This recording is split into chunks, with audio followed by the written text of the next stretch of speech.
السلام علیکم۔ آج کا میرا موضوع جو ہے وہ ٹینٹ پیکنگ نیزہ بازی کے حوالے سے ہے۔ ٹینٹ پیکنگ بیسیکلی جو گھڑ سوار ہوتے ہیں وہ ایک خاص جگہ پہ ایک کھونٹا لگایا ہوتا ہے اور ان کے پاس ایک نیزہ یا تلوار، یہ دو چیزیں ہوتی ہیں جن سے انہوں نے اپنے ٹارگٹ کو ہٹ کرنا ہوتا ہے۔ تو اس کے بارے میں متعدد روایات ہیں کہ یہ چوتھی صدی عیسوی کا ایک پرانا کھیل ہے، ٹینٹ پیکنگ کا، نیزہ بازی کا۔ لیکن بہرحال اس کے بارے میں مبہم روایات ہیں، کوئی شور شاٹ روایت نہیں ملتی کہ فلاں تاریخ یا فلاں سن میں یہ گیم شروع ہوئی۔ تو اس کو پاپولر کرنے میں امریکہ، آسٹریلیا، انگلینڈ، یہ وہاں پر سالانہ ایونٹس کرتے ہیں اور ریسٹ آف دا ورلڈ میں اس کی پاپولیرٹی کو انکریز کرنے کے لیے ان ایونٹس کا ان ممالک میں انعقاد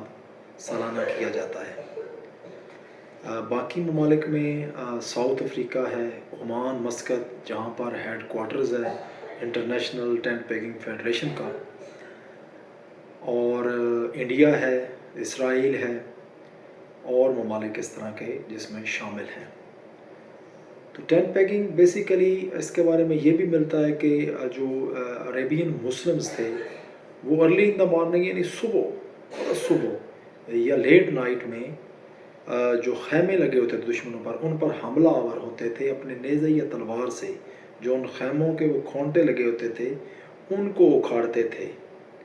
اور ان خیموں کو دشمنوں پر گرا دیتے تھے، اور اس سے ایک دہشت اور خوف پیدا ہوتا تھا۔ تو یہاں سے یہ اس کو اخذ کیا گیا ٹینٹ پیکنگ کو، اور اسی مناسبت سے کہ آپ گھوڑے کی کمر پر بیٹھ کر گھوڑے کو دوڑاتے ہیں، سر پر دوڑاتے ہیں، اور پھر وہ ایک خاص مقام پر وہ جو اسپیسیفک ٹارگٹ ہوتا ہے جو کھونٹے کی شکل میں ہوتا ہے اور وہ زمین میں گڑا ہوتا ہے، اس کو اپنے اس سواڑ سے یا اس اپنے نیزے سے وہ زمین سے اسے نکالتے ہیں۔ تو اس کے پوائنٹس ہوتے ہیں۔ تو اس حوالے سے بہرحال یہ بھی چیز جو ملتی ہے ہمیں کہ ٹینٹ پیکنگ جو ہے وہ بر صغیر پاک و ہند میں غیر ملکی لیکن ایک مقبول کھیل ہے، جس کا بہت زیادہ ٹرینڈ چل رہا ہے آج کل ہر طرف ٹینٹ پیکنگ کا، اور جاندار گیم ہے، نو ڈاؤٹ اباؤٹ اٹ۔ اس کا جو انٹرنیشنل جو ٹینٹ پیکنگ فیڈریشن ہے، اس کا قیام 2013 میں عمل میں لایا گیا، اور 2014 میں کچھ تبدیلیاں کی گئیں۔ بہرحال یہ اس کی جو انٹرنیشنل ٹینٹ پیکنگ فیڈریشن تھی اس کا قیام عمل میں لایا گیا، اور جو ایشین اولمپک فیڈریشن ہے انہوں نے اسے 1982 میں باضابطہ طور پر کھیلوں میں شامل کیا، اس ٹینٹ پیکنگ نیزہ بازی کی گیم کو۔ اب آ جاتے ہیں کہ اس کے کچھ نوٹیبل پلیئرز ہیں۔ جارج گریبل، ان کو اس گیم میں ایک سند کا درجہ حاصل ہے۔ انہوں نے اپنی جب زمانہ میں یہ گیم کھیلی تو کافی مقبول ہوئے، لیکن سب سے جو اسپیسیفک، کیونکہ ہم بینگ اے پاکستانی، ہم پاکستان میں رہتے ہیں، تو ملک عطا محمد خان صاحب ون آف دا کی پرسن، کہ انہوں نے اس کے کو فاؤنڈر ہیں انٹرنیشنل ٹینٹ پیکنگ فیڈریشن کے، وہ کو فاؤنڈر ہیں، اور وہ فرسٹ الیکٹڈ آنرری پریزیڈنٹ ہیں اس فیڈریشن کے، اور بعد میں وہ 4 سال اس کی ایگزیکٹو کمیٹی کے ممبر بھی رہے۔ اس کے بعد وہ پاکستان کے جو یہاں پر فیڈریشن تھی، ایک آسٹریلین جو ان کا کلب تھا جو بھی تھا، اس کے وہ پریزیڈنٹ بھی رہے۔ 60 کی دہائی کے اوائل میں ملک عطا محمد خان صاحب اس کھیل سے جڑے، ایسا جڑے کہ ریسٹ آف ہز لائف وہ اسی گیم میں رہے، اور برانڈ کے طور پر آج ان کا نام ٹینٹ پیکنگ کے حلقوں میں برانڈ کے طور پر ان کے جانا جاتا ہے۔ آج جو بھی اس کھیل میں آتا ہے، جو بھی اس کھیل کو کھیلنا چاہتا ہے، اس کے زبان پر یہ نام ضرور ہوتا ہے، ملک عطا محمد خان،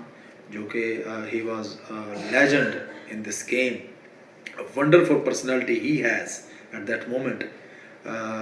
بٹ یہ ساری چیزوں کے ساتھ ساتھ اس کھیل کو کھیلنے کے لیے ایک جذبہ، کسی کھیل کو کھیلنے کے لیے بھی، لیکن یہ ایک کھیل ایسا ہے کہ آپ اس گھوڑے پر گھوڑا بھی اس میں وہ استعمال ہوتا ہے کہ جس کی بہت سپیڈ ہوتی ہے، وہ بڑی تیزی سے دوڑتا ہے، اور اس تیزی سے اسے سنبھالنے کے ساتھ ساتھ آپ نے اپنے اس پوائنٹ کو بھی زمین سے اپنے ہتھیار کے ساتھ، وہ نیزہ ہو یا تلوار ہو، اس سے آپ نے اکھاڑنا ہوتا ہے، تو اس کے پوائنٹس ملتے ہیں۔ اس طرح یہ گیم چلتی رہتی ہے۔ تو مجھے یہ ساری چیزیں جو میں نے تمہیدی گفتگو کی ہے، اس کے پیچھے ریزن یہ تھا کہ ہمارے شہر سرگودا میں 25 اور 26 نومبر کو 8 سال کے طویل عرصے کے بعد میلہ منڈی گراؤنڈ جو مشہور تھا اسی نیزہ بازی کے حوالے سے، وہاں پر کمشنر سرگودا اور ڈپٹی کمشنر سرگودا کی خصوصی کاوشوں سے اس ایونٹ کا ایک کامیاب انعقاد ممکن ہوا۔ All credit goes to them. بہت خوشائند بات تھی، لوگوں کو ایک جاندار تفریح کا موقع ملا، شہری وہاں پر پرجوش تھے، خوش تھے اس تفریح کو دیکھ کر۔ وہاں پر پنجاب کے گھبرو جو تھے وہ اپنی اپنی ٹیموں میں آئے ہوئے تھے، کچھ ایسے لوگوں سے بھی میری ملاقات ہوئی جو کہ انٹرنیشنل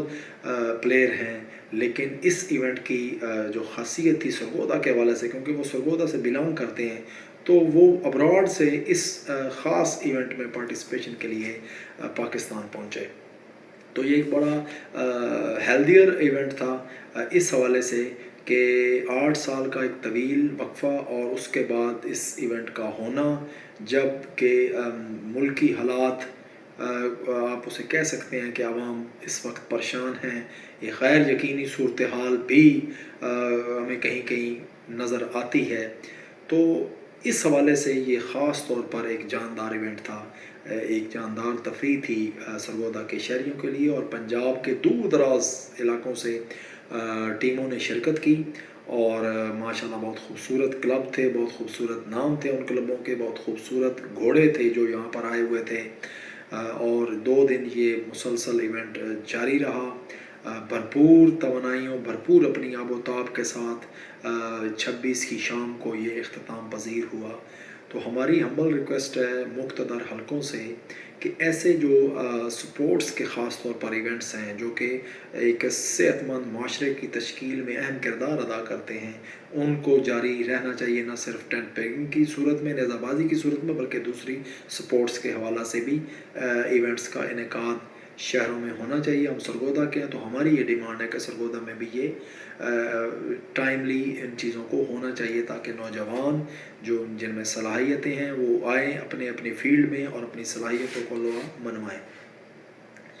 پچھلے دنوں ایک خبر میری نظر سے گزری کہ پنجاب سپورٹس بورڈ تحصیل لیول پہ سپورٹس کلبز کو رجسٹرڈ کر رہا ہے،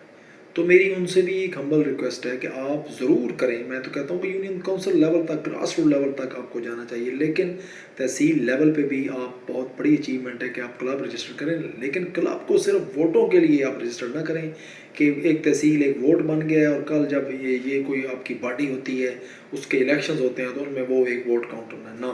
یہ نہ کریں، بلکہ خدارہ for sake of country's betterment آپ نوجوانوں کو تلاش کرنے کے لیے وہاں پر کیمپس کا ان کے ذریعے انعقاد کروائیں، تاکہ جو ٹیلنٹڈ، جو گاڈ گفٹڈ نوجوان ہیں، جو ینگ بلڈ ہے، وہ ابھر کے اوپر آئے، اور پھر وہ اگر ابھر کے اوپر آتے ہیں تو پھر ان کو حکومتی سرپرستی حاصل ہو، کیونکہ موسٹلی جو نوجوان ہیں